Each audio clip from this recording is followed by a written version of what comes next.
manusia itu nggak jauh dari umur Khadijah dan umurnya Rasulullah, 60 tahun. Maka saya bagi itu 60 per 10, Pak. Dan saya begitu saya menemukan teori ini, saya orang yang terlambat. Andaikan saya mengikuti teori ini sesuai dengan usia saya, maka saya akan mendapatkan lompatan jauh daripada yang saya temukan hari ini.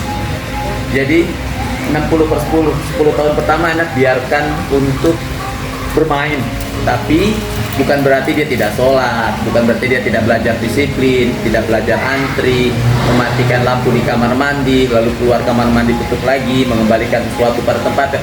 Sudah itu saja 10 tahun pertama. 10 tahun kedua, anak ini menghabiskan kuota passion. Tadi saya dengar istri bicara passion. Jadi passion itu ada di situ, umur 10 sampai dengan 20. Disitulah Rasulullah bicara passion waktu itu.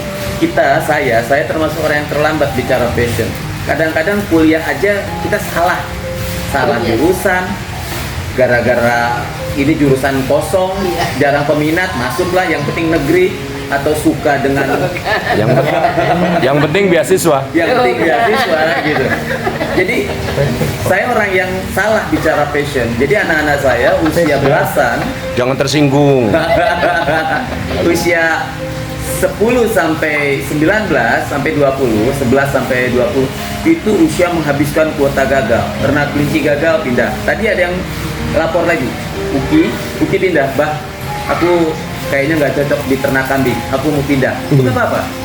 Jadi mau otomotif di situ. Pindah-pindah tuh di usia itu. Karena kita nih kadang-kadang lulus kuliah aja pindah-pindah, ngajar, kerja, usaha, aduh apa ya, itu di usia yang harusnya sudah punya banyak hasil. Nah, usia 20 sampai 30 adalah usia injek gas, Pak Subhan. Usia injek gas setelah dia menemukan passionnya yang dia temukan Yang di umur benar-benar belasan tadi. Tracknya dia lah. Nah ini. Nah di situ dia udah nggak boleh lagi pindah jalur. Kalau dia udah di otomotif ya di situ digas. Jangan pindah-pindah. Kalau pindah-pindah telat lagi, dia ulang lagi dari nol. Umur 30 ke 40 masa Rasulullah itu adalah masa bebas urusan keuangan. Rasulullah udah cukup kaya raya itu. Nggak lagi pusing besok makan apa, nggak pusing lagi kontrakan, nggak pusing angsuran, nggak pusing listrik, nggak. Justru umur Rasulullah di umur segitu adalah umur menikmati apa yang dia temukan dan apa yang dia dapatkan. Maka Rasulullah umur segitu cuma merhatiin umat aja tuh. Merhatiin umat.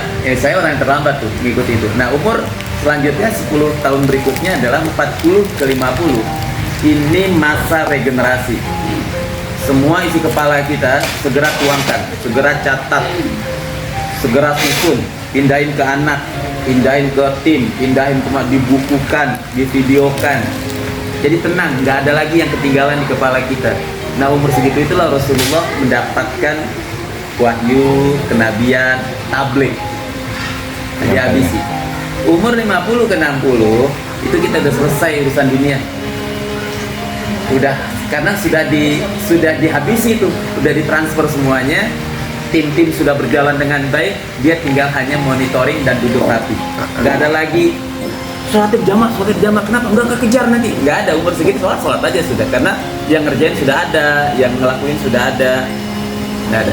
Ayo kita segera ke sana. Nggak, udah santai. Kita coba monitor dari jauh, lihat dari jauh umur segitu. Kenapa umur segitu? Karena umur segitu mempersiapkan diri sebelum Israel diutus sama Allah menemui kita. Jadi kita udah nggak lagi pusing dengan urusan.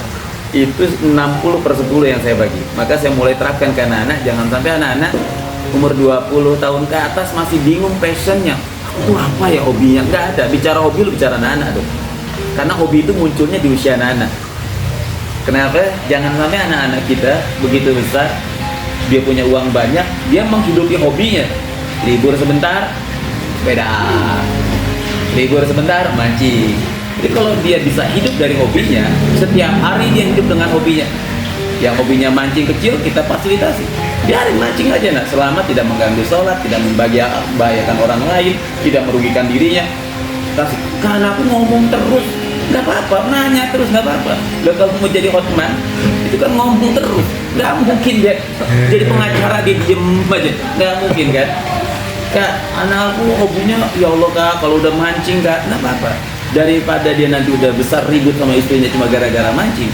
Lebih baik gara-gara mancing istrinya bahagia. Kenapa? Karena dia tahu bagaimana menghadirkan uang dari hobinya. Gitu. Karena aku sepedaan terus, nggak apa-apa, sepedaan nggak apa-apa. Daripada nanti dia masa liburan berantem sama anaknya. Ayah kemana? Main sepeda. Ayah libur main sepeda sama temennya, kerja sama temennya, sama aku kapan? Iya. Ini anak-anak kita kasih hobi, fasilitasi hobinya, passionnya kita habisi dia di umur segitu. Jadi kelak dia akan hidup dari hobi.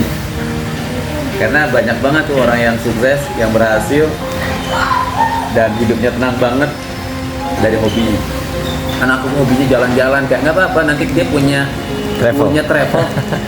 Travelnya umroh lagi, travelnya luar negeri lagi, kemana-kemana. Coba dibayangin, kalau anak kita bisa sebahagia itu kan yang diterapin sama orang-orang negeri Cina loh. Bulu tangkis aja terus, nggak usah dikasih bola, nggak usah dikasih pelajaran apapun, udah itu aja. Akhirnya dia jadi ekspor di bidangnya dan masyarakat mengakui keahlian. Ini saya orang yang termasuk kelak mengikuti teori ini. Saya mulai berpikir passion itu di umur 27, 28.